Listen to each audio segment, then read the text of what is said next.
Jeff Gerard, president of the Concrete Countertop Institute, and today what I'd like to do is talk about stain testing and actually demonstrate the process that I go through to evaluate a particular finish.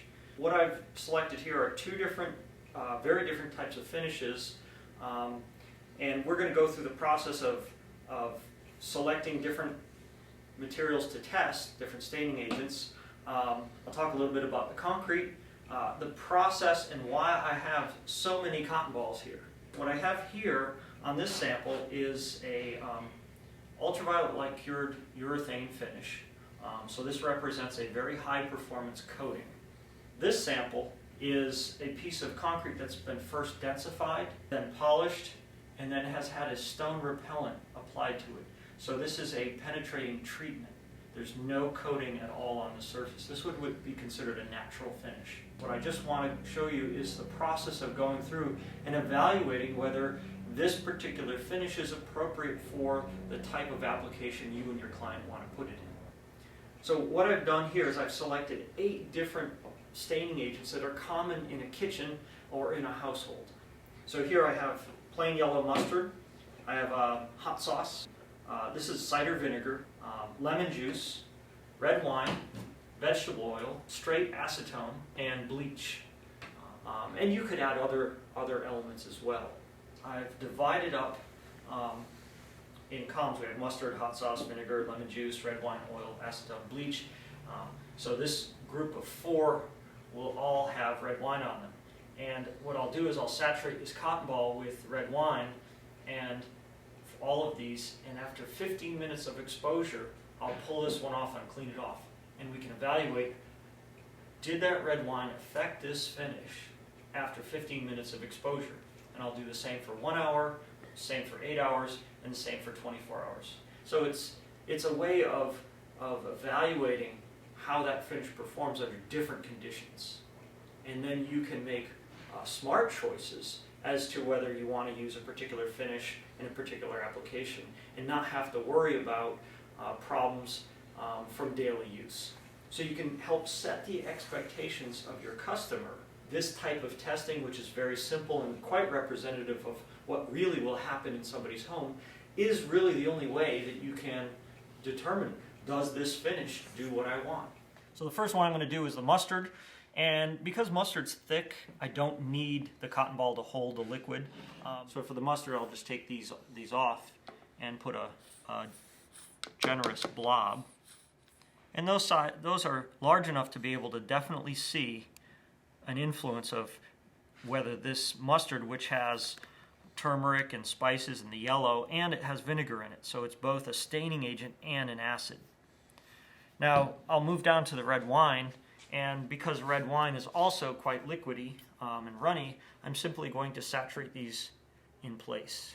You can definitely see how the cotton ball contains that liquid, and just by gently pressing it, it seats the cotton ball and it holds the liquid tight against the surface.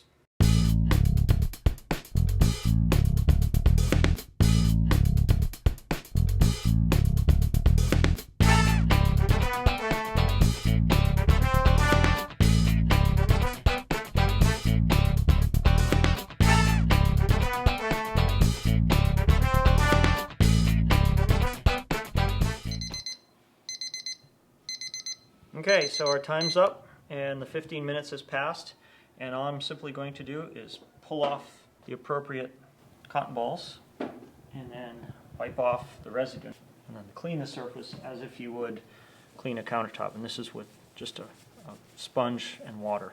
So just quickly looking at mustard and any of these acidic finishes, there's absolutely no evidence that the lemon juice or the mustard did anything to the finish after 15 minutes.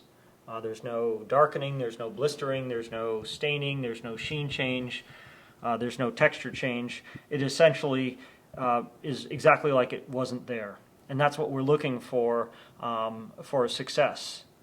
Coming down here, we can see that the acetone has left a slight mark in this finish, and that tells me that the acetone did affect this particular finish. Up here, we can start to see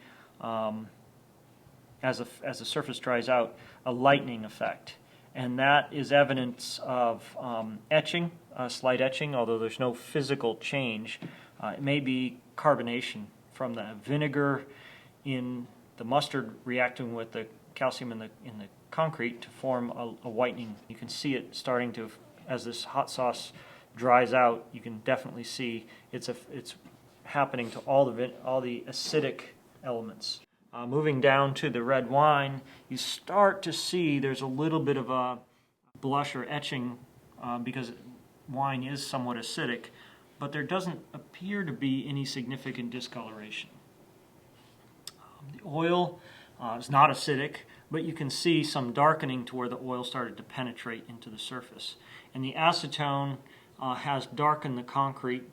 That may change. That may not be a true permanent stain. That may not represent any damage. But for the moment, we see some darkening. And the bleach seems to have done nothing at all. So this is the basic process of stain testing, is to put a material on the concrete for a known amount of time. When the time is up, remove it, clean the surface as the customers would clean the concrete, and just look at it. Did it change or didn't it?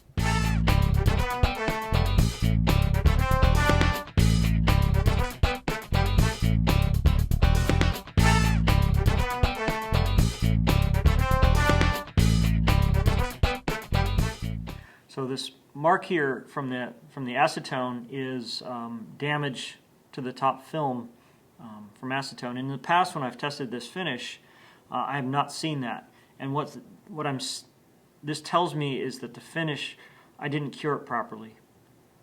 This was applied last night. It was rather cool, and what may have happened was there was a little bit extra moisture in the finish when I cured it, and essentially an improperly prepared sample. This type of result is very important to see, because if you only test a finish once and use it on real projects, and the way you use it changes, maybe you rush things, or maybe in this case the ultraviolet light, the lamp becomes old, things change, you may not be able to tell that just from looking at the finish. So it's important as a quality control measure to periodically test a finish.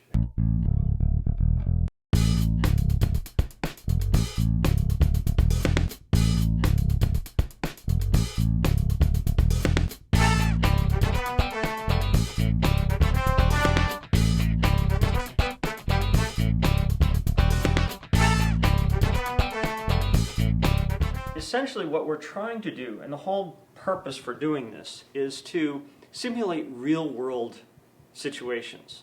So if I had a countertop and I spilled something on the countertop and I didn't notice it, and say the next morning I cleaned the countertop up, or I was in the process of cleaning up, and I noticed that, I had spilled some lemon juice and it had dried under a glass overnight, then what we're seeing here simulates that type of event. And that's certainly something that can occur.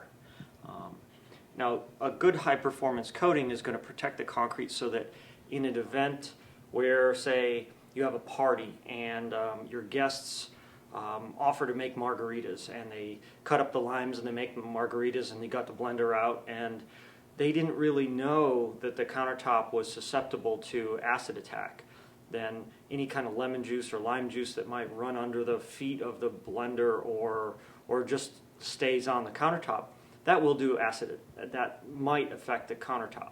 So depending on the kind of finish you provide to the client, then they might have a problem because of that acid, that lemon juice or that lime juice sitting on the counter for a long time, or not. And these type of tests simulate that kind of event. So you can clearly choose a finish that looks the way you want it to, feels the way you want it to, and provides the kind of protection that you want to give your customer.